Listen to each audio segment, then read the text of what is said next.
Assalamualaikum warahmatullahi wabarakatuh. Nama saya Siti Rofiatul Jannah, NIM E 2019-2145.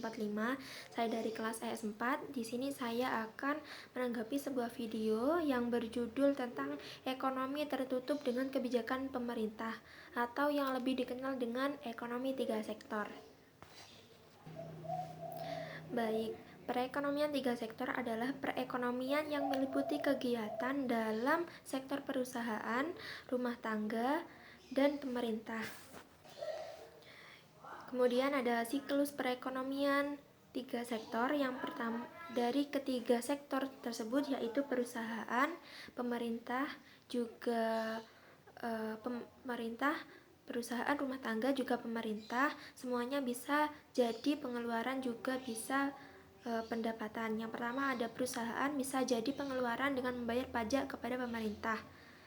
Pengeluaran kepada rumah tangga yaitu gaji atau upah. Yang kedua pemerintah, yaitu pengeluarannya adalah membeli alat kepada perusahaan atau membeli makanan untuk dikonsumsi. Kemudian ada pendapatannya juga bisa dari pajak atau penghasilan.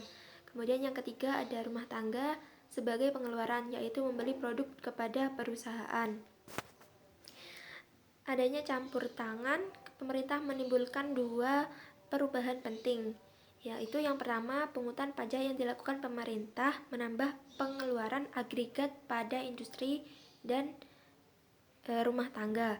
Yang kedua yaitu pajak memungkinkan pemerintah melakukan perbelanjaan, dan ini akan menaikkan perbelanjaan agregat. Lanjut, kemudian ada aliran baru dalam sirkulasi aliran pendapatan. Yang pertama ada pembayaran pajak oleh rumah tangga dan perusahaan kepada pemerintah, maka itu akan jadi pendapatan pemerintah.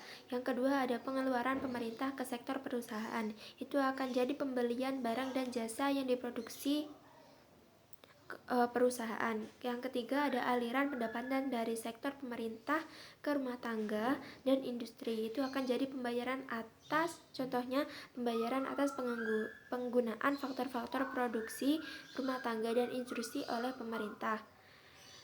Selanjutnya ada pendapatan yang diterima oleh rumah tangga akan digunakan untuk tiga tujuan. Yang pertama adalah untuk ditabung, kemudian untuk membayar pajak, dan ketiga untuk investasi. Baik, selanjutnya ada pengertian dari pajak langsung dan tidak langsung. Pajak langsung yaitu jenis pungutan pemerintah yang secara langsung dikumpulkan dari pihak yang wajib membayar pajak. Yang kedua ada pajak tak langsung, yaitu pajak yang bebannya dapat dipindahkan kepada orang lain. Kemudian ada bentuk-bentuk pajak pendapatan. Yang pertama ada pajak regresif, yaitu berapa persen pajak turun ketika pendapatan naik. Yang kedua ada pajak proporsional, yaitu seberapa persen pajak tetap untuk berapapun tingkat pendapatan. Yang ketiga ada pajak progresif, yaitu persen pajak naik ketika pendapatan naik. Sekian mungkin tanggapan yang dapat saya sampaikan. Kurang lebihnya saya mohon maaf.